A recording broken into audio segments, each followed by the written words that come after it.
Eydiler. Bitirdi. Cavan dostlar. Yaştaş dostlar.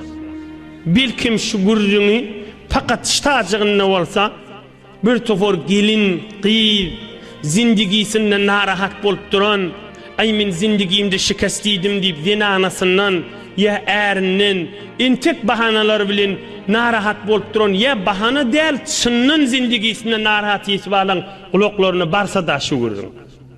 Ey cemaatler, Peygamberimizin bir duası var. Ahuncalar hadis kitaplarda köplerçe görüyendirler, aydiyendirler.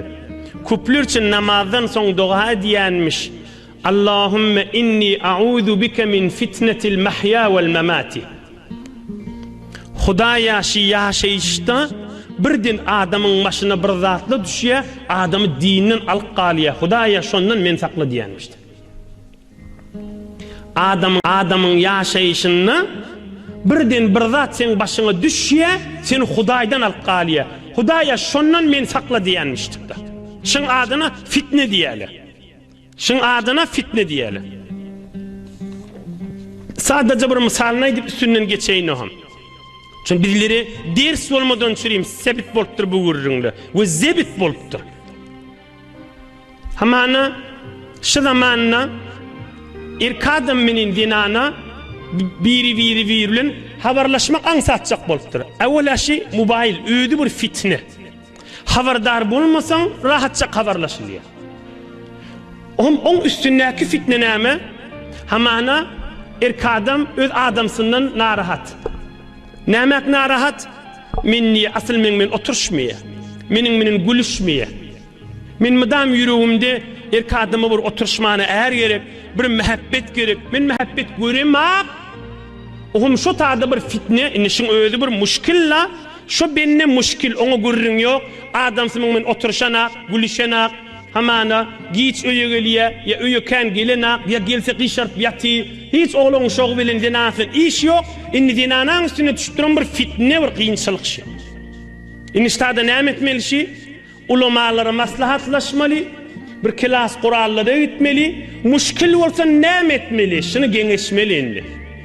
İmme şu tada da, bana bir başı erkek haberlaşasa, başı bir erkek adam haberlaşasa, ya biz inanan yüreğini düşerse, min şu varada kambudiyim ma deyip de, min şu varada kimçiliğim ma, min dilhoram ma, min efsorde ol parayan deyip de, haram yerden bir yerden gülkü açsa, ödünü bir gülüşmeyene, yüreğini dökmeyene hamana dertleş tapsa, inni ne oluyor?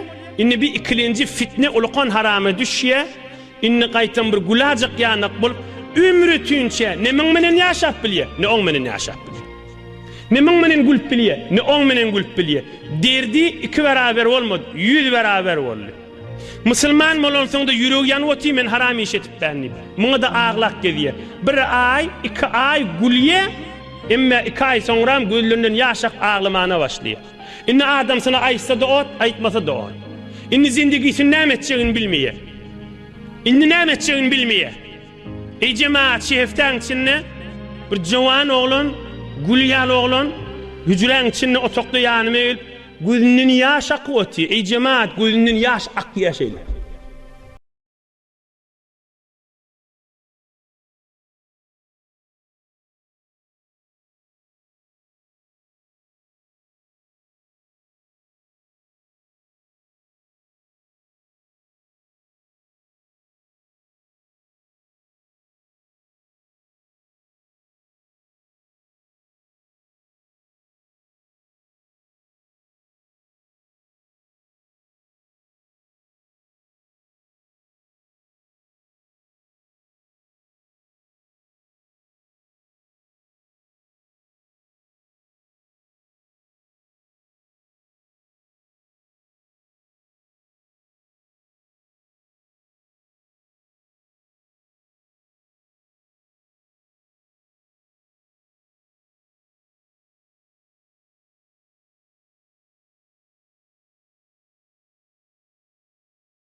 aýdýaşyr.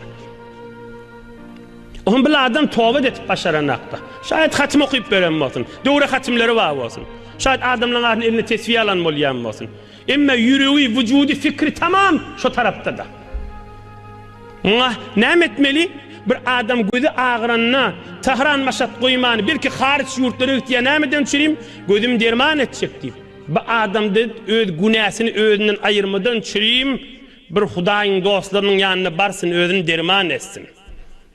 Şayet derman bolýança bir ay, bir ýyl wagt geçsin. Nagadar şmahal mariz derman etmeli adamlar var. Bir ýyl, 2 ýyl, 5 ýyl wagt geçýär derman bolýança.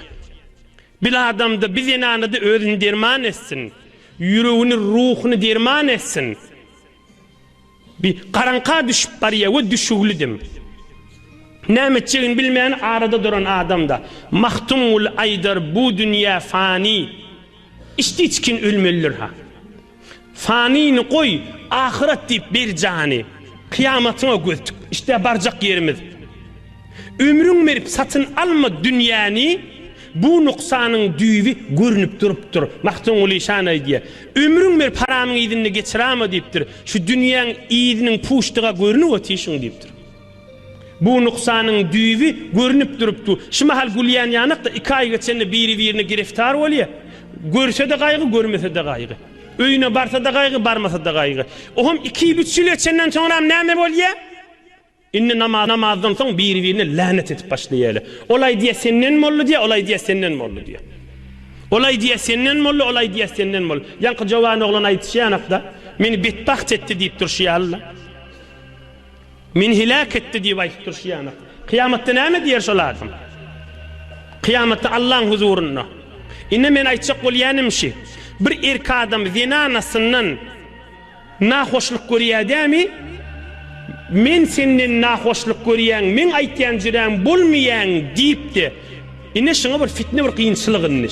Şunu halal yol bilen dine geňeşip hal etmeli. Öz kellesi bilen, yo men bilmeýän, men özüm rahat etjek diýipdi. Günä ýerden hoşluk gözlese, dargar helak bolar. Zinany da şeýle, erki adam da şeýle. O biz näme etmeli di, Hudaý bize näme aýtýar diýip sonra Allah üçin jogabyny aýtyp berer ulamalar.